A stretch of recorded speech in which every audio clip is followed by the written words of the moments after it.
So he gave me a grunt, and he threw a 100-mile-an-hour fastball right here at my head. He flipped me. All you can do is get your feet off from underneath you, and you go back on your wall as quick as you can. And the ball just missed me. And what I found out later, when I became a teammate of his, I played second base behind him, is anytime a guy went on the outside corner, hit the ball the other way by leaning into it, he would bust him up and in, because he didn't like that. He hated that. He felt that if he put a ball in the outside corner, he owned it. So I didn't know anything about Nolan Ryan, but I found out pretty quickly.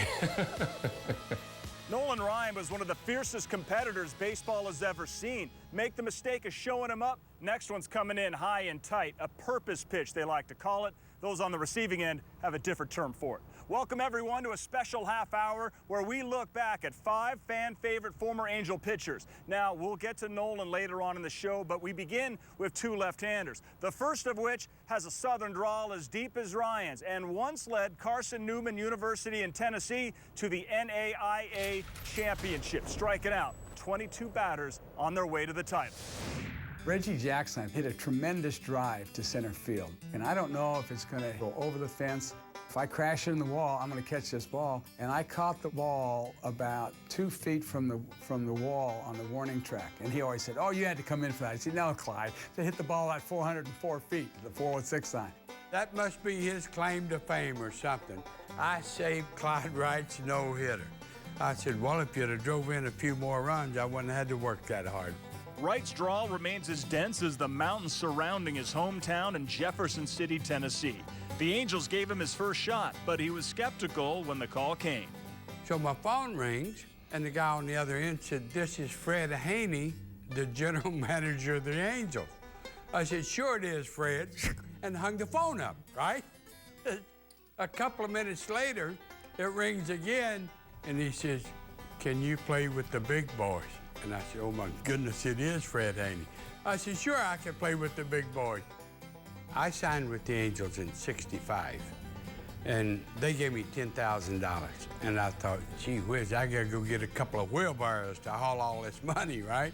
He's a hillbilly now. You should have seen him then. People couldn't understand him, and you know, he was such a slow, drawled guy. Typical Tennessee guy, got that drawl to this day, still has that draw, pitched a no-hitter. Just a real nice guy. Again, another great competitor, a guy that came from a background that was not easy. My parents owned a farm. I have 5 brothers and 1 sister. And I was the brother that got away with laying out of work the most because I could play, you know, sports, and I could play it pretty well. In 1969, Clyde Wright was 1-6 coming out of the bullpen for the Angels. But that offseason, teammate Jim Fregosi convinced him to join him in Puerto Rico, where Wright was taught to throw a screwball. A year later, he became the Angels' first 20-game winner. People ask me, what's the difference between 69 when you had 1 win and 70 when you had 22? I said, very simple. It's 21. You can't add. Clyde knows subtraction. He also knows that in baseball, 27 outs without a hit equates to a no-hitter. The first ever here in Anaheim on July 3rd, 1970.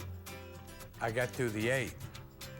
Now I go back for the 9th, and I'm walking to the mound, I'm thinking, if anybody on Oakland messes this up, I will drill him every time he comes to bat for the rest of the season, right? Philippe Lou hit it right dead at Fregosi. He shoveled it to Alomar Dispensary, and it's all over. If it would have lasted any longer, it just happened to end quickly. I don't know what would have happened if I'd have had to pitch to, you know, another couple of batters. Clyde was one of the most beloved Angel pitchers in their first decade of existence. From the hills in Tennessee to the orange groves of Anaheim, it's been quite a ride.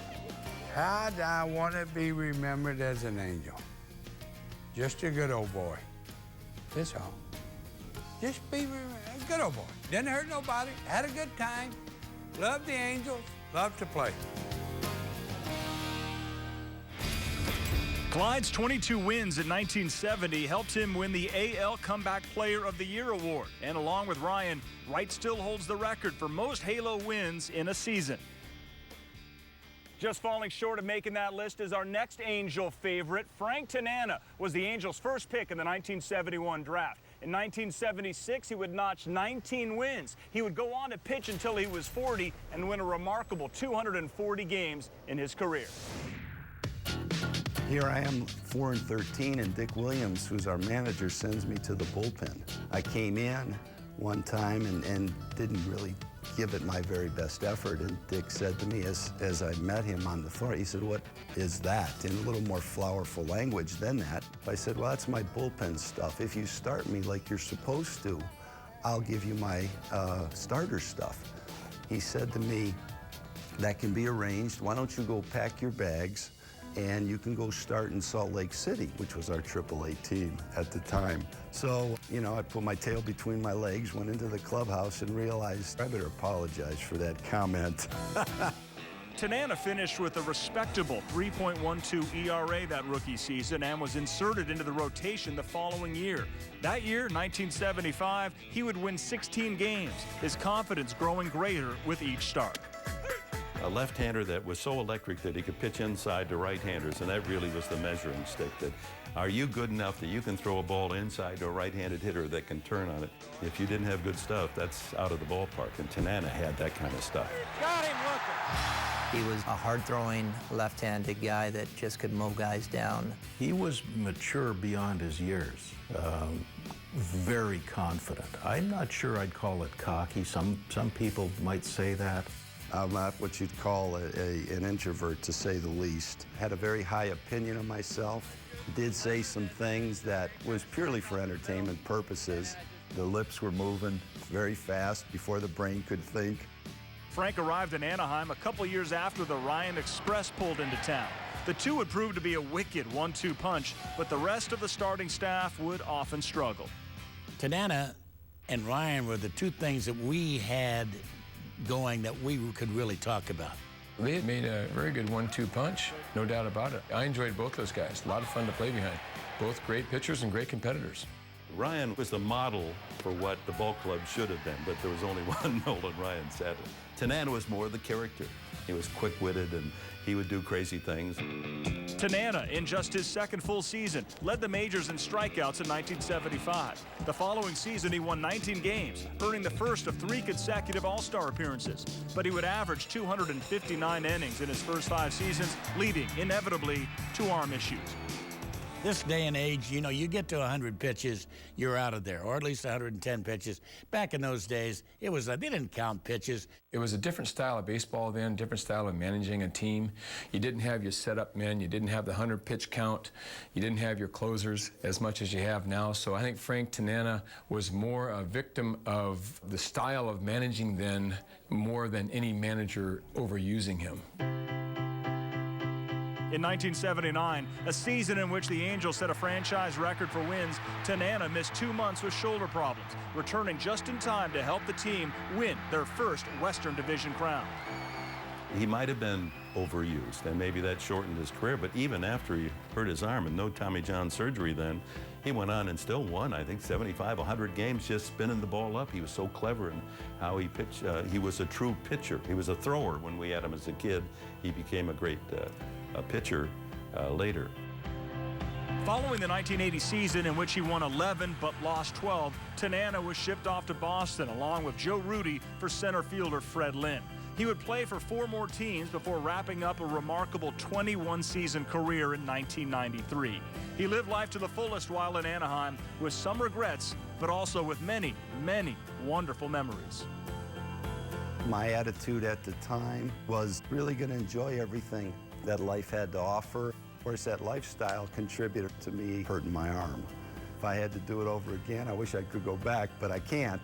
But at the time, it was pretty much, you know, kind of like a kid out of control, looking to satisfy every desire and whim that I had as a young 20, 21-year-old. So that's what I did. Legendary broadcaster Dick Enberg would often quip Tanana and Ryan and 2 days of crying to describe the lack of success of the others in the rotation during the time the two pitched in Anaheim. These stats back up the success of the two and the reason Dick came up with the phrase. All right, we're going to take our first break, and when we return, we look back at the careers of two more Southpaws here in Anaheim. First up, a courageous kid with a killer cut fastball.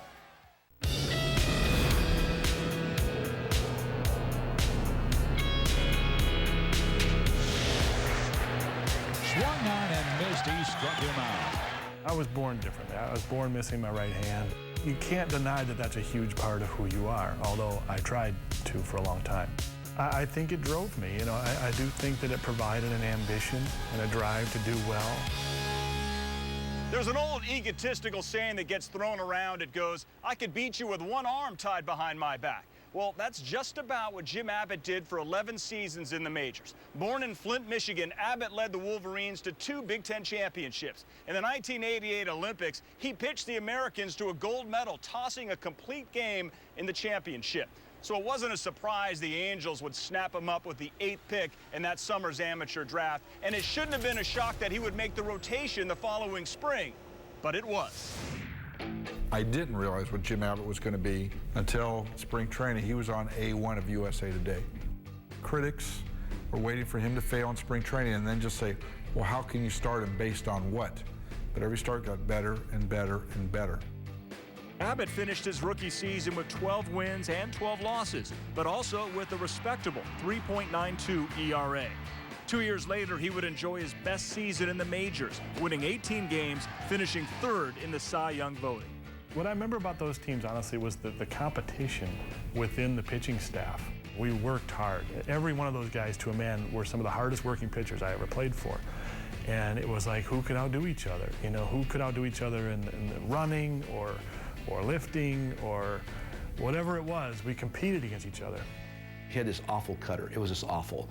But once that kind of went away and his velocity went away a little bit, he had a hard time with breaking ball and whatever else. But this cutter was absolutely devastating. I don't know to what extent or what not being able to really utilize his front side may have caused him to burn out a little bit sooner. Competitively, one of the best humans you've ever met in your life, and the nastiest cutter I've ever caught. In 1992, Jim had a career-best 2.77 ERA, but finished with just 7 wins and 15 losses. Angels GM Whitey Herzog, long known as a tough negotiator, wasn't pleased with the way Jim and his agent responded to his contract offer, and so he traded away the fan favorite to the Yankees. He called me. He'd just come back from Hawaii. I think his father-in-law told him at the airport he'd been traded to the Yankees, and called me and got me and said, Tim, is that really true? And I told him, yeah. I wish I could in some way let the organization know how much it meant to me that they made me that kind of offer. And to be traded, I felt, you know, kind of expelled. And so you never really get that back with your original team. You know, you never, you know, I wanted this to be, you know, I always wanted to be a part of the fabric of the Angels, and being traded diminished that. On September 4th, 1993, inside historic Yankee Stadium, Jim Abbott, born without a right hand, tossed a 9-inning no-hitter with his left. No-hitter for Jim Abbott! What great joy he must have felt that day. He would return to Anaheim in a trade in 1995, but by then, his best days were behind him. You get through playing baseball and the challenges still come, but it teaches you that you can deal with it, that you can respond, that nothing is too much to handle. You know, you always have that next start, that next year, and that's the beauty of the game, and that's what I try to share with people. Through my experiences of growing up differently, of learning to do things differently, of playing baseball with one hand, to going through what I went through in Major League Baseball, I do believe in this wonderful ability of people to adapt to the challenges of life. Abbott wasn't the first disabled professional pitcher, but he's right up there with the best. Before him came players such as Three-Finger Mordecai Brown, whose nickname described his abnormality, but one he overcame to win 29 games with the Cubs in 1908. Pete Gray, who at the age of 6 lost his right arm in a farming accident, spent one remarkable season in the outfield with the St. Louis Browns. And Jason Johnson wasn't the first pitcher to have type 1 diabetes, but he was the first to receive permission to wear an insulin pump while on the field, allowing him to prolong a 10-year MLB career.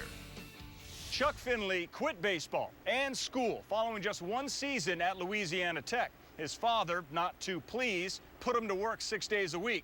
So Chuck, with time to reflect, decided to enroll back into school, this time at Northeast Louisiana State in 1984. The following year, the Angels selected him in the first round, and just 28 games later, he went all the way from single A ball to the major leagues.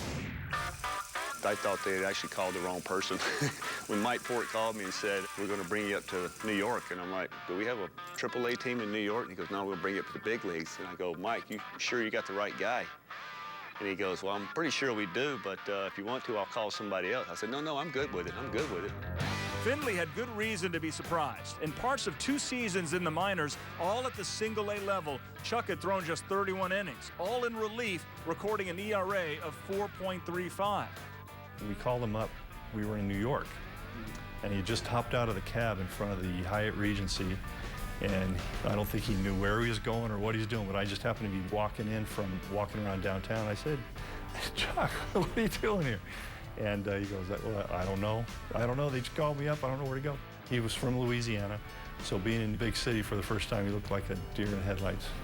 The Angels were loaded with veteran talent in 1986 and were on their way to winning the division crown when Finley arrived at the end of May.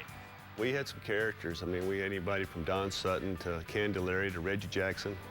Finley pitched in 25 games as a rookie, all out of the pen, helping the team to reach the '86 championship series versus Boston. The Angels led the series 3-1 and Game 5 by 1 run with 2 outs in the 9th inning at home. It was deafening how loud it was. And I remember looking at Babalu's, we called him. I go, Babalu, can you believe we're going to go to the World Series?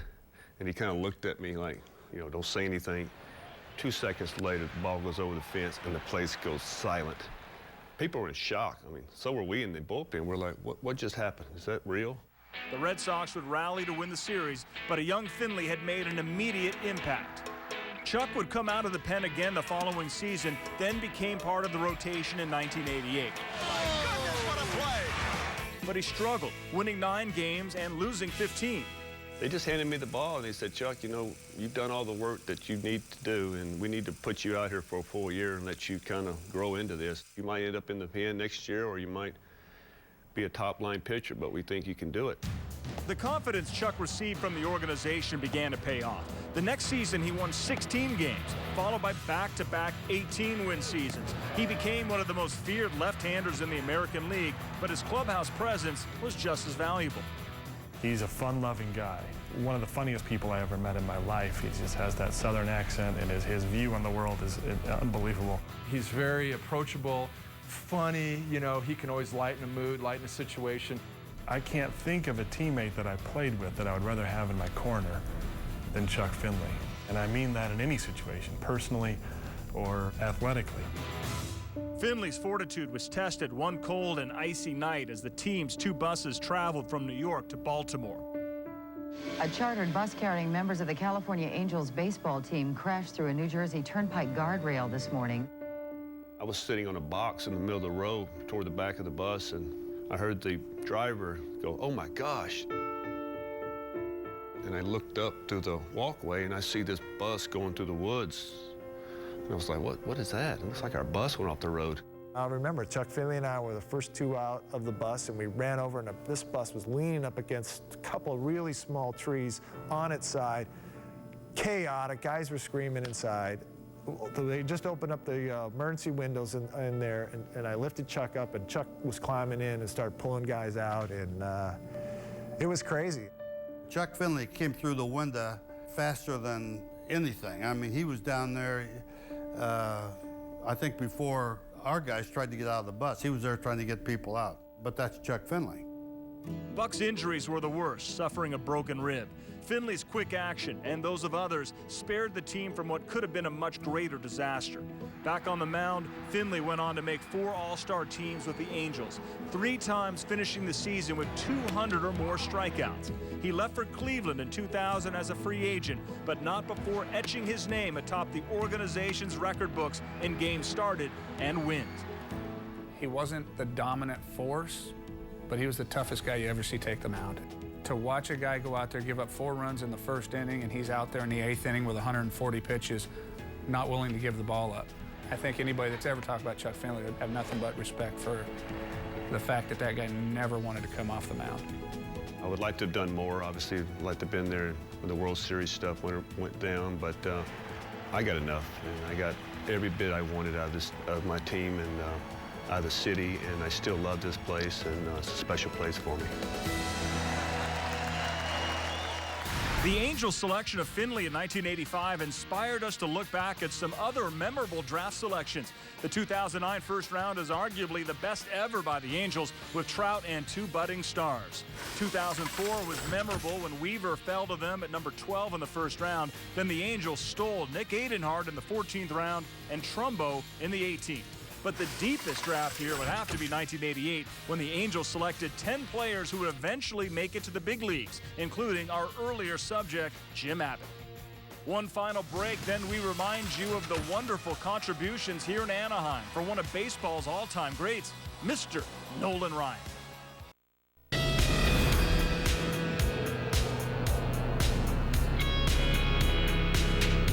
Mark Belanger was right next to me in the locker room, and I said, Mark, who's this guy pitching today? And Mark said, some guy named Nolan Ryan. And he said, well, he supposedly throws like 100 miles an hour, but has no idea where it's going. I go, that's a very settling thought. That's wonderful. Bobby Grich faced Nolan Ryan for the first time in 1972, the year that Nolan came to the Angels in the trade that sent fan favorite Jim Fregosi to the Mets. That last year in New York, Ryan struck out 137, but he walked 116. Control was an issue. But that first year with the Angels, something clicked. He won 19 games, including 9 shutouts. What happened in that year that was different than my 4 years with the New York Mets was I didn't have an Army obligation any longer, and I had been in a top priority reserve unit where I was going back and forth to Houston every other weekend. I didn't have that obligation any longer, so I didn't have that disruption of my schedule. With a clear mind and a blazing fastball, Ryan had a coming-out party in Anaheim. He led the league that year with 329 strikeouts and also 157 walks. But sometimes the wildness worked to his advantage. Well, he had a strong frame, a lower body, that generated the power of pushing off the rubber. And he was wild at times. When he first came over here with the Angels, I guess he was real wild.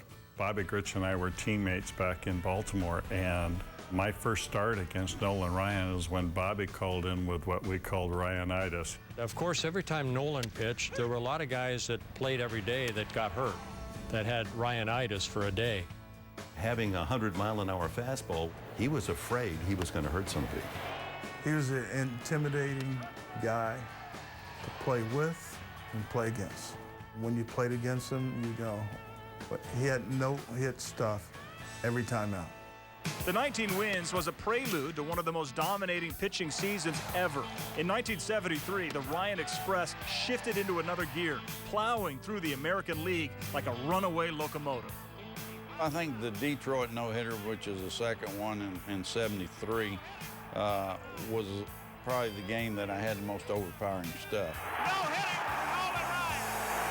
The game that probably was most meaningful to me was the fourth one, because it tied me with Sandy Koufax. And growing up in Texas, I was a Sandy Koufax fan and really thought that Sandy Koufax was the most overpowering pitcher I ever saw throw.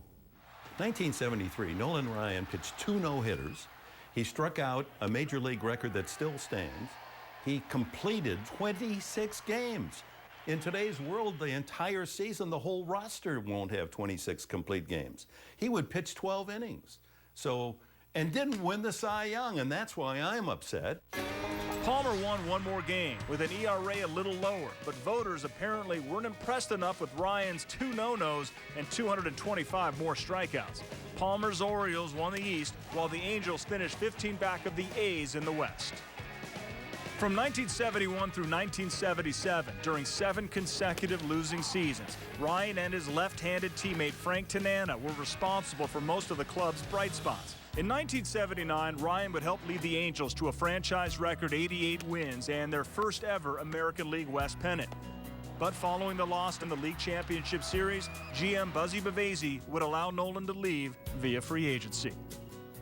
I was eligible to be a free agent, and so I went on the free agent market to try to establish what my market value was, and told my agent, Dick Moss, that I wanted to negotiate with Houston and see if we couldn't strike a deal, because I grew up as a Astro fan, and it would allow me to live at home and have the stability I was looking for my family. Ryan's record with the Angels was 138 wins, 121 losses. However, in his 8 years with the Angels, the team averaged a paltry 1.95 runs a game in support of him. Bavasi famously said when asked why he allowed Ryan to walk, quipped, "I could replace him with 2 8-7 pitchers." Buzzy said to Gene, "I can get you 2 pitchers that will pitch 500 and win the same number of games as this one, and you don't have to pay $1 million." $1 million was unheard of at that time. And when the Houston club offered Nolan that money, Nolan had no other choice, and it got him back home to his family. I'd like fans to remember me as a guy that they really enjoyed watching pitch, and when they left, they felt like I gave them my best effort each time out. I felt very honored and fortunate that I had the opportunity to play there for 8 years, and not a lot of players get those kind of opportunities and have the relationship that I did with the fans there.